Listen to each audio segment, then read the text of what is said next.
Oggi vorrei tornare su quello che è stato l'argomento della volta precedente, vale a dire in che modo iniziare un dialogo SEO, spesso ultimamente si chiama geo,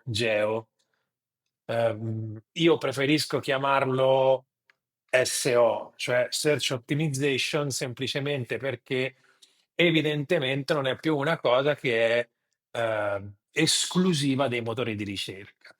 Ma in particolare l'oggetto del video precedente è stato quello di raccontare in che modo le intelligenze artificiali eh, apprendono da un contenuto pubblicato in rete quali siano i paradigmi, le peculiarità, le oggettività e soggettività del contenuto stesso affinché quel contenuto possa essere valido per l'utente che nella sua sentence keyword pone la domanda e posta la domanda, ottiene una risposta. L'elemento fondamentale che bisogna considerare è che l'intelligenza artificiale bypassa quello che è il bias del motore di ricerca nel momento in cui il motore di ricerca ha un atteggiamento pregiudiziale nei confronti di un contenuto. Cioè, pregiudiziale vuol dire che se quel contenuto non è sufficientemente autorevole, il motore di ricerca di fatto lo declassa a una posizione più bassa.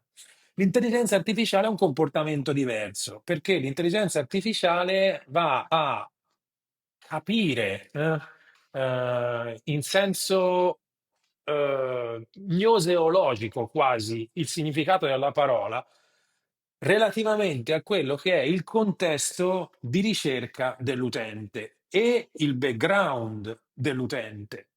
Per fare un esempio, oggi indicizzare su un sito internet il termine miglior prestito vuol dire universalmente fare una sinossi di un contenuto che è universalmente quello.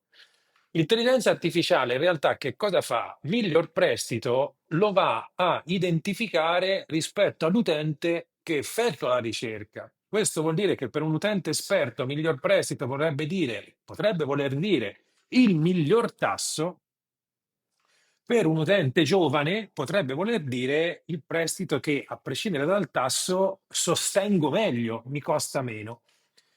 Detto questo, qual è uno degli elementi che conferiscono all'intelligenza artificiale la capacità di apprendere correttamente un termine, definendo quel termine come peculiare all'interno di un contesto?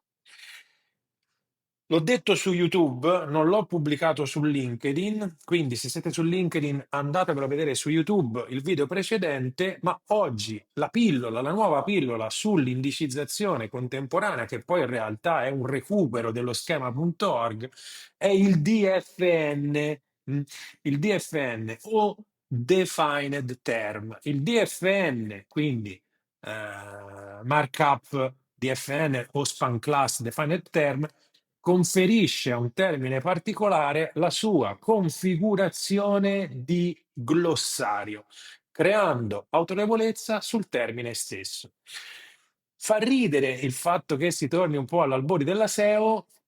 Sapete, io negli anni nel 93-94, quando ho iniziato a lavorare, facevo primariamente siti internet e SEO, poi mi sono buttato più sul paid, però conosco ancora bene queste parti, conosco particolarmente bene queste peculiarità e credo che siano piccole pillole che in questi video siano assolutamente importanti da analizzare, molto molto utili.